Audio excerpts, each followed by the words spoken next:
Good evening. After a week of political intrigue and skullduggery, the Prime Minister has pulled off a shock coup. Julia Gillard's parachuted former New South Wales Premier Bob Carr into the Senate as our new Foreign Minister.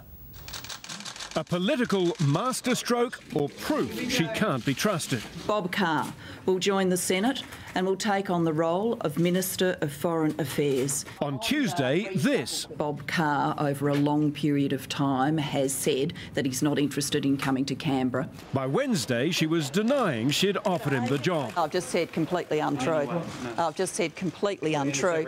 This morning, that remained the Labor Party line. The Prime Minister didn't offer him that position. Bob Carr says the formal offer came yesterday. When the distinctive voice of Prime Minister Gillard rouses you from your slumber and says, "Will you be Foreign Minister of Australia?" I couldn't have found it in me to have said no. The Prime Minister has been lying all week about whether Bob Carr would join her ministry. It's a blow to Stephen Smith's ambitions. He stays in defence. There are no entitlements in public life.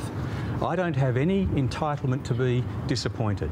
Of Kevin Rudd's backers, Robert McClelland is the big loser, dumped all the way from Cabinet to the backbench. She believed I had gone further in my public statements than others. Bob Carr is a past election winner, a stylish media performer and a foreign policy intellect to match Kevin Rudd, with one further advantage. He doesn't have to carry K. Rudd's baggage.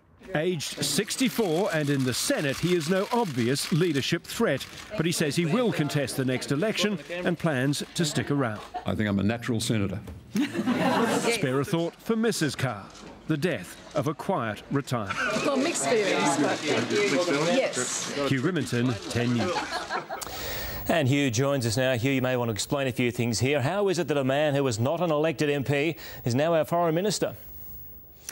Well, it can be done because he's replacing Mark Arbib, who is a New South Wales senator. Now, when he leaves, you don't have a by-election. The Senate position belongs, if you like, to the state of New South Wales and to the party that put him in there, the Labor Party. They can choose who they like. They've chosen Bob Carr. He will come in and be sworn in the next sitting and then will immediately become the Foreign Minister. It does mean, however, that he is no potential, or certainly no obvious potential successor to Julia Gillard in the leadership. He cannot be Prime Minister or the leader from the Senate. He'd have to go to the House of Representatives. That would require him to win a by-election, and Labor doesn't want any by-elections just at the moment. And there is one other small thing, and that is that he turns 65 this year, and if he is the face of the future of the Labor Party, they're in more trouble than they know. All right, thank you, Hugh Rimmington.